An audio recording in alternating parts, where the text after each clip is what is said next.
Welcome to Beers with Rich. I'm Rich, founder of Under the Radar Report. It's been a big week. I can't wait to talk to you about it. I caught up with Tom Petrowski of CommSec. We went through 6 stocks we like, 3 of which I'll go through in a second. We did our Ask the Analyst webinar for members, which received a great response. Don't worry, I've been asked. Ask the Analyst is available on our website for members who didn't get along. We answered loads of questions on commodities like lithium, copper, uranium. We gave our thoughts on stocks that we cover as well as some we don't. One of the stocks I talked about on CommSec was Macquarie Technology, ASX code MAQ. We know that members will know I've supported Macquarie for a long time. I've certainly known the Tudehope brothers and founders for many years. This week, I caught up with David Tudehope, and with Helen Cox, the CFO, and it was fascinating. David said that our support for a stock a number of years ago, when it was only $8, was significant. Many turned away. He said, you turned in. Well, I didn't go to sleep, but we certainly supported the stock. Now it's about $80. That's what investing is about. Investing is about understanding a story that many others might not, and believing in the story and showing faith and just holding on. That's what small caps can give you. You hold on to a story you believe in for the long term, and it really can deliver that tenfold return. In Macquarie's case, they surfed the themes of cloud computing and cybersecurity. They also were in the area of customer service. Now those 3 things are supercharged by AI. That's a big deal. A lot of times, companies claim AI. Macquarie actually walks the walk, and that's what I spoke to David and Helen in detail about. Many companies claim AI credentials. You can't get through a conversation without someone mentioning AI. It's a bit disconcerting because you think, well, if there's such AI productivity enhancements, why aren't we seeing that at the bottom line? And in the vast majority of cases, I'm not sure that this is the reality. But what is interesting about Macquarie Technology is that they're actually, the analogy of picks and shovels for the mining boom.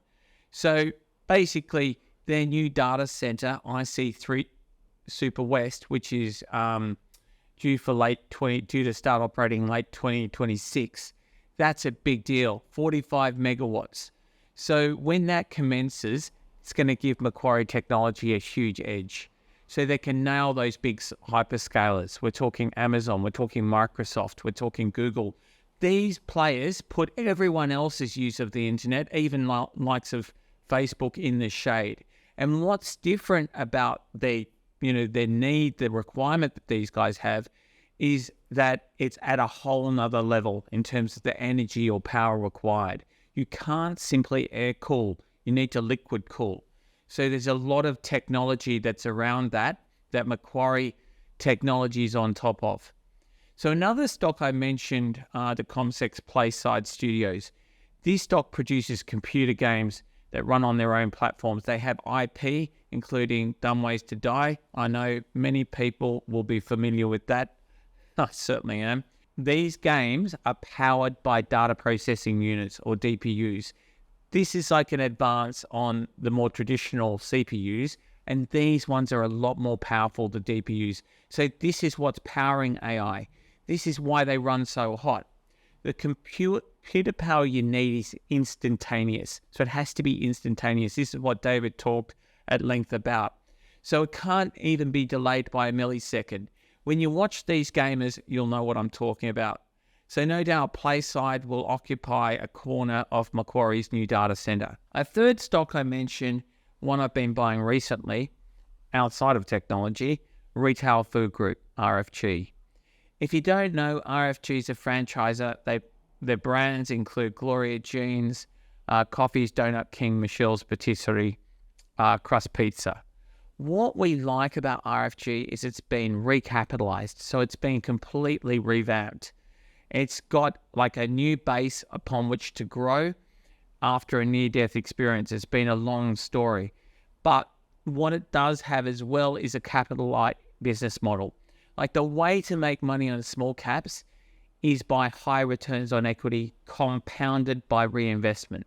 That's one way we've made big returns in the past and will make big returns in the future.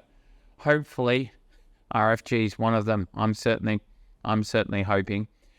So that is my week, a big one. But now comes the most important section of the week, the beer. This one's beneficial beer company's Wagon Drivers Pale Ale. It comes straight from Surrey Hills, where we used to work, Holt Street. Let's crack it. Oh, jeez. See, I told you it's been a big week. Frothing up at the seams. That's nice. It's certainly very wet. Anyway, great to see you on Beers with Rich. See you next week.